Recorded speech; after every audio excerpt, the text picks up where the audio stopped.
Arrestation d'Ousmane Sonko au Sénégal, alliance historique en Afrique de l'Ouest ou encore la disparition de Geneviève de Fontenay. Et la team, c'est Fisco James et on se retrouve pour un nouvel épisode vidéo du Weekly Report de la semaine du 30 juillet au 5 août 2023. Cette semaine, l'actualité a été une nouvelle fois très chargée, donc sans plus tarder, voici les nouvelles de la semaine. News numéro 1, les artistes décident de boycotter la Tunisie. Le sort des migrants subsahariens en Tunisie continue de susciter des inquiétudes à l'échelle internationale. Bien qu'ils ne fassent pas la une des médias traditionnels, de nombreuses personnes ont pu en prendre conscience grâce aux réseaux sociaux, de la manière dont ils sont traités sur le territoire tunisien. La Tunisie est actuellement dans le cadre de leur lutte contre l'immigration en train de bafouer les droits humains élémentaires.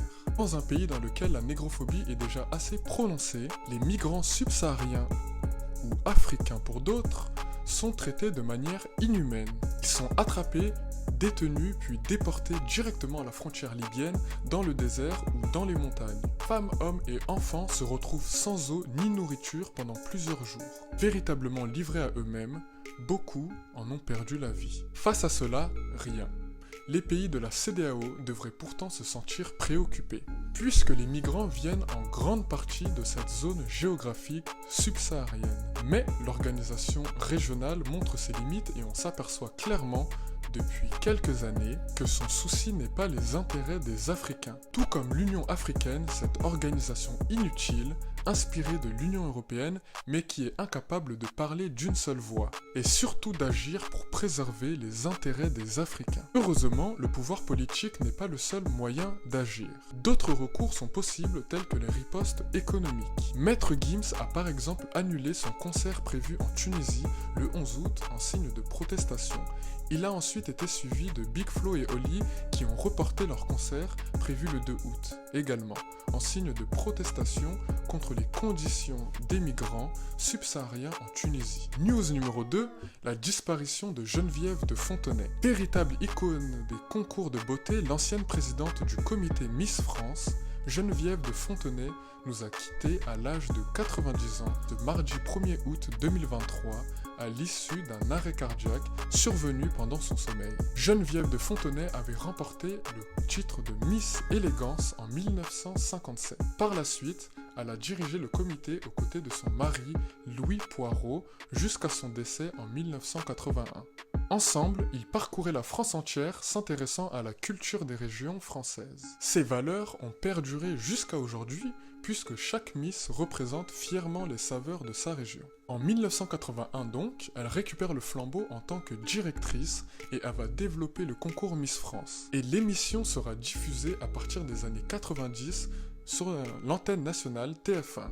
L'élection rencontre un très gros succès auprès des Français et il est jusqu'à ce jour un rituel annuel ancré dans le cœur de nombreux Français. Même si ces dernières années, certains trouvent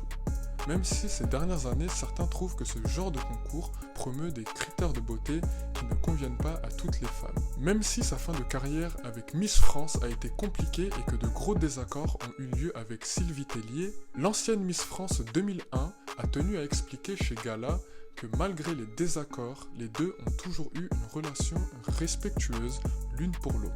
Contrairement à ce que les médias auraient pu dire, elle n'était pas fâchée. Conformément aux dernières volontés de Geneviève de Fontenay, ses obsèques auront lieu en comité restreint, en présence uniquement de sa famille. Elle avait exprimé le souhait de ne pas avoir une cérémonie ostentatoire comme Johnny Hallyday. Elle sera donc inhumée au cimetière d'Ivry-sur-Seine aux côtés de son mari, Louis Poirot. News numéro 3, l'arrestation d'Ousmane Sonko. Au Sénégal, la situation ne s'améliore pas pour l'opposant numéro 1 à Macky Sall, j'ai nommé Ousmane Sonko. Le candidat du PASTEF, patriote africain du Sénégal, pour le travail, l'éthique et la fraternité, avait été acquitté pour viol en juin dernier. Mais il a été reconnu coupable de corruption de la jeunesse. Ce délit lui a valu une condamnation de 2 ans de prison. Sa sentence en juin dernier avait entraîné de nombreux affrontements au Sénégal, faisant au moins 23 morts. Pour apaiser la situation, Ousmane Sonko n'avait pas été arrêté, mais assigné à résidence, avec des barricades érigées devant son domicile. Sauf que tout s'est accéléré cette semaine. Ousmane Sonko s'exprimait occasionnellement sur internet et à un moment, il a eu une altercation avec une gendarme au sujet d'un téléphone portable. Le leader du PASTEF a été arrêté vendredi pour vol de téléphone portable et appel à l'insurrection. Il a été présenté au procureur dimanche 30 juillet et fait désormais face à 7 nouveaux chefs d'inculpation liés à divers crimes et délits. Le procureur a présenté des preuves, dont une vidéo de déclaration de Sonko en wolof et en français, qui aurait incité à la violence et aux troubles dans le pays. Le magistrat Abdou Karim Diop les a listés, je vais vous les lire. Appel à l'insurrection, association de malfaiteurs, atteinte à la sûreté de l'État, complot contre l'autorité de l'État, actes et manœuvres visant à compromettre la sécurité publique de l'État et visant à créer des troubles politiques graves, association de malfaiteurs en lien avec une entreprise terroriste, waouh, mais également vol de téléphone portable. Son parti politique, le PASTEF, dont Sonko est le créateur et l'actuel président depuis 2014, a été dissous par ordonnance le 31 juillet 2023. Son avocat français Juan Branco a été arrêté à bord d'une pirogue pendant qu'il tentait de fuir le Sénégal habillé en marin-pêcheur, samedi 5 août. En effet, Juan Branco était recherché par les autorités sénégalaises. L'étau semble se resserrer doucement autour d'Ousmane Sonko, à moins de 7 mois de l'élection présidentielle au Sénégal. De plus, une partie des Sénégalais avait commencé à se désolidariser de lui en raison de sa radicalité dont il a fait preuve dans ses discours ces dernières semaines. En effet, Sonko a affiché peu de compassion envers les familles de victimes, allant jusqu'à déclarer en wolof que ces familles n'avaient rien perdu et que leur perte était considérée comme des martyrs et que leur place était au paradis. Un discours, comme l'a dit Agadisha, qui rappelle celui d'un certain Oussama Ben Laden. News numéro 4, update sur la situation au Niger. Cette semaine, l'actualité en Afrique a été chargée et on se retrouve pour la 2e semaine consécutive sur le thème du Niger.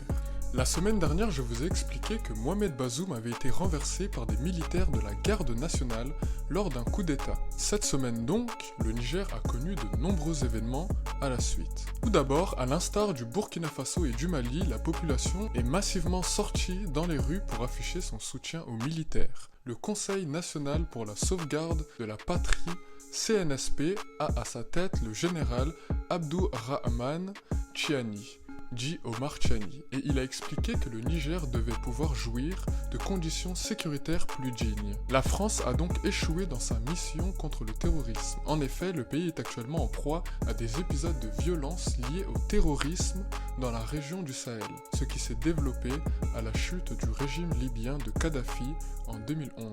La situation ne plaît pas à tous, et notamment aux puissances occidentales comme la France. La France est en train de perdre un énième territoire en Afrique de l'Ouest. Depuis 2021, la France a perdu le Mali, la Guinée-Conakry, le Burkina Faso, et elle vient de perdre le Niger au profit de la Russie. La France a expliqué qu'elle fera tout pour protéger ses intérêts au Niger. Il faut savoir que Paris est très dépendant du Niger sur les questions de l'uranium, un élément important pour les centrales nucléaires pour produire l'électricité. On sait déjà que le coût de l'électricité a fortement augmenté en France depuis l'inflation et certains redoutent d'avance qu'avec ce coup d'État, les prix explosent encore davantage. D'un côté, l'ancien président Mohamed Bazoum appelle à l'aide pour rétablir son régime. Pour cela, il fait appel aux Occidentaux tels que la France, les États-Unis ou encore l'Union européenne. La CEDEAO, en tant que bon suiveur et exécutant, s'est empressé de menacer le CNSP au Niger avec une intervention militaire si jamais il ne rétablissait pas l'ancien président d'ici ce dimanche. De l'autre côté, une alliance historique s'est créée entre le Burkina, le Mali et le Niger. Dans un communiqué commun, Bamako et Ouagadougou ont averti que toute intervention militaire contre le Niger s'assimilerait à une déclaration de guerre contre le Burkina Faso et le Mali. Une solidarité inédite que beaucoup n'avaient pas prédite, ce qui bouleverse l'équilibre géopolitique de la région. La diplomatie française en ressort très fragilisée en Afrique de l'Ouest. Paris a perdu son allié le plus fidèle dans la région. En même temps, la France a perdu une grande partie de sa base arrière car le Niger était le territoire où l'armée française s'était repliée après avoir été chassée du Mali et du Burkina Faso. Les premières évacuations de ressortissants français ont été organisées. L'ambassade de France à Niamey a été incendiée. France 24 et RFI ont été suspendus et l'ombre d'une intervention militaire armée plane toujours sur le Niger. Je vous tiendrai informé sur mon compte Instagram FiscoJames.